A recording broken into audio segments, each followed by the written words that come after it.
atong kanan ng rasa wala sa niya ang gayon na to nga magpapagingaw sa taon panuntas pulong sa Diyos isa sa mga butang itungod sa espirituhanon gibahin mga magkabatong ikaw mga pagligon o mga pagdasig no dinis sa ito ang sa kinabuhi hindi lamang kita maka matunog kawit kung sa espirituhanon gibahin mga pagpapagingaw ko sa pulong sa Ginoo mga nili ka untagon magigsunan sa kinig ka dako nato nga higayunan nga makabati na sa kita o mga pagligon o mga pagdasig sa atong espirituhanon nga bahin. Naghanman ang mga sitwasyon nga makabati tas pulong sa Dios nakidaya ang mga pamaagi pero ini ka untagon sa higayunan makatag sa tinatulugang kasayuran o dugang nga impormasyon sa atong kinabuhi may tungod sa espirituhanon nga bahin. Muna yung mga panahon nga malibog ta, muna yung mga panahon nga magkapang siguro kayong kasuguling ng kinsa kitha, no? Kinsa kitha ang ginuod, no? Muna nga tagkan kayo ang mga pangutan na ito siguro sa itong manahona o pagpati pero nasa pulong sa Ginoo ang gusto nga tubag, gusto nga katinawan may tungod sa mga butang na ito ang gusto na ito nga mahibaluan. No? Sa itong kinabuhi karon kigsunan dili ulit kalikayan nga sa matag adlaw kay encounter kita og mga butang nga makatag nato og kanang kalibog. Daghang kayo ang mga sitwasyon sa atong kinabuhi nga ma-encounter kayo nato nga makapangutan ta kung kinsa gayon no. Pero atong sabton to kayo magigsuwan nga ang atong ikinahanglan ang atong buhi nga Dios. Mo nga nining kabutagon gyud kigsunan. Isa ni siya sa akong paabot no sa usa kanato para dili nagitaingon nga mas maglibog pa o kung kinsa imong gamupan, kinsa imong pamutan-on, kung kinsa imong susihon, no? Kung kinsa imong gusto nga, kung gusto ka tinawan, asa nato ni siya makita, no? Asa nato ni siya makaplagi, asa nato ni siya maduulan ni dapit, no? Muna nga akong pagkaskutan karon magigsunan. Masawa nato ang Kolosas kapitulo 2. Kolosas kapitulo 2 bersikulo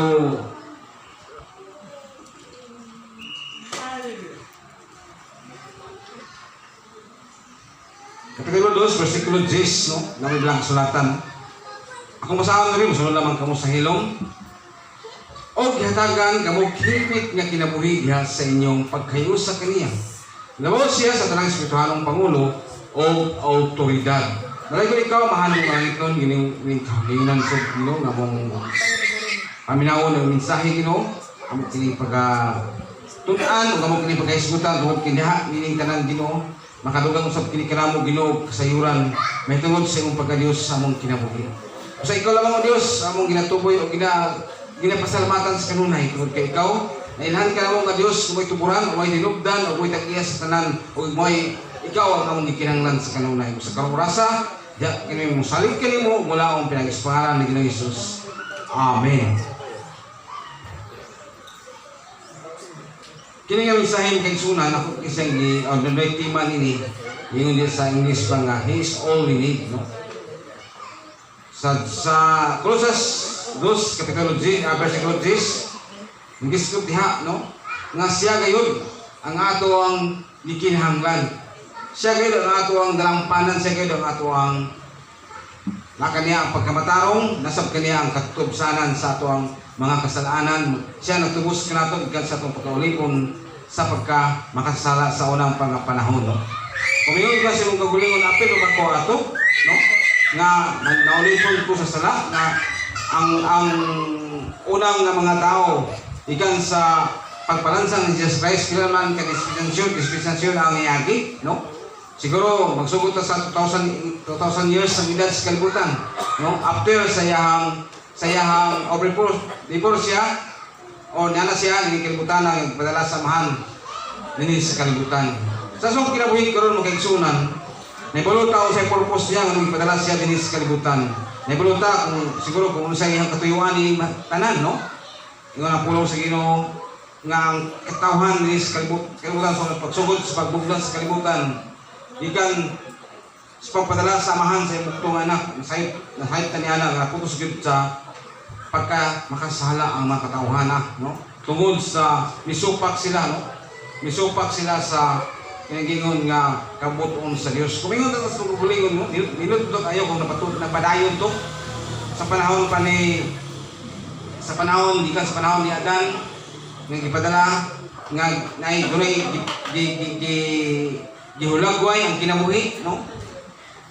Nindot kayo unta kung padayon to hangtod karon pwede man po pwede, no? Tungod kay ang tao doon na may kagulingon niya nga kagustuhan kung say angay niyang pagkabuhaton, no? Mo hinungdan nga ang tao na uli po naging siyang taon sa pagkakasala or nasa sa pagkamakasala nga pagkinabuhi. Ug mo hinungdan nga dunay gipadala ang buktong ang amahan yang buktong anak dinis kalibutan. Imagine mo, no? Kung ikaw lang ay buktong nga anak, una kay anak nga espesyal para kanimo, dito ka gusto nga ipadala nimo sa dapit nga nasayod ka nga ang padulngan sa imong buktong nga anak hindi maayo, no? Kamatayon or mabutang siya sa kapilogro sa iyang kinabuhi. Kung nindot kayo ang atong amahan mo ang Dios, kay gusto niya ang magkatawan karong panahon na o ganyan itong panahon na makalingkawas kita sila sa pagkaulipon sa ilang makasasala. Nakita sa Diyos nga mga tao sa unang panahon, nakita niya nga halos na yun, no? Wa na sila pamaagi pa nga makalingkawas ang tao mula itong panahon na ipadala sa amahan ang iyang anak mga si Jesus, no? Kasi maglibog ta. Nagminyo pa dahil si awang Diyos, no? Nagminyo pa dahil siya nga nakapatulong siya itong anak, no? Muna siya maglibog siya kasi magugulingan niyo siguro kung sa imuhang nasa mong na. Kung sakto na to kay Ginoo magid siya nga si Jesus Christ ang bugtong anak sa Dios, no? Pero ning tanan magigsulong siya function siya ang pagkaanak, no? Siya ang pagpadala sa amahan sa iyang bugtong anak dinhi sa kalibutan. Tungod kay nakita kayo sa Dios nga aduna kayo'y gusto nga makalingkawas ang mga katawhan dinhi sa kalibutan, no? Apil na baka kita na itong panahon na, no? Itong sabton nga itong panahon na wala pa mo kita matao, no? Napata sa pagkakul matao ato ang ginikanan sa tahanan nga ginikanan. Wala nihing panahon na masabtan gyud nato kung sa katuyoan sa Dios ngano nga gipadala niya ang buktong anak dinhi sa kalibutan. Muna gingon niya nga sa ato pang tima nga He is all we need, no? Siya lang tanan natong gikinahanglan. Sabto nato kini mga igsunan, no? Sa atong kaugalingon karon namang gud mga pangandoy po sa atong kaugalingon, sa pagtausan ko kaugalingon. Natay mga tinguha sa atong kinabuhi. Natay mga panglantaw sunahan, no? Kay atong kinabuhi inyo mga igsuon. Kay gusto nato nga magpakita ta o karabang unsay ato matulpa sa sitwasyon nga unsa kay akong kapakita nga sa mga tao na samtang na ako ni kalibutan na, no? Usay na mga panahon siguro na gusto kag karabang mong ikapakita sa mga tao kung usay imong abilidad sa imong kinabuhi. Kung ini panahon na makaigsunan ingon ang pulong sa Ginoo sa atong nabasa para sa Colosas, no? Atong sabton na to nga siya lang ang tanan nato nga ikinahanglan. Imagine mo, no? Nining kalibutan na nangita og mga panalapi, nangita og mga unsay atong matrabaho, o unsay atong mapalipay sa atong sigataw sa atong mga minahas kinabuhi. Kung sa brang kasulatan pasagot ka nato nga siya lang gyud ang ato ang gikinahanglan. He is all we need, no? Mga ang Dios ni Igsoon. Sakto na to ipag-ayo, no? Sa ibang pagpasabot ini siya ra ang gikinahanglan nato. Kasi mga kapamutangat ka nga pakukoy sa akong dugay ko nangalagad sa Ginoo nga nakulangan man ko sa akong kaugalingon, no? Ibig mingon tas kaugalingon siya lang gyud ang atong gikinahanglan, siya lang gyud ang ato ang makatabang ka nato pero nay panahon nga nakulangan patah, no? Kaya itong pagkatawanon usahay hindi maginato ni mapuggan kaya itong pagkatawanon sa itong una-una pero sige na, no? Kay sa nga itong makut up para magiging mo ang uban pa nga mga punto nga mahanandagan ka sa una-una o mahandagan ka giya, mahandagan ka lugang pagsabot may tungkol sa kamatuoran nang ipaabot ka o ikan sa Dios, no? Pero dili sa itong ginabasa ng kaigsunan si Kristo lamang ang ato ang gikinahanglan sa itong kinabuhi, no? wala lain pa, no? Muna nga dunay mga panahon siguro nga natay mga kalibog, kung nakay mga panginahanglan sa mga kinabuhi karon, no?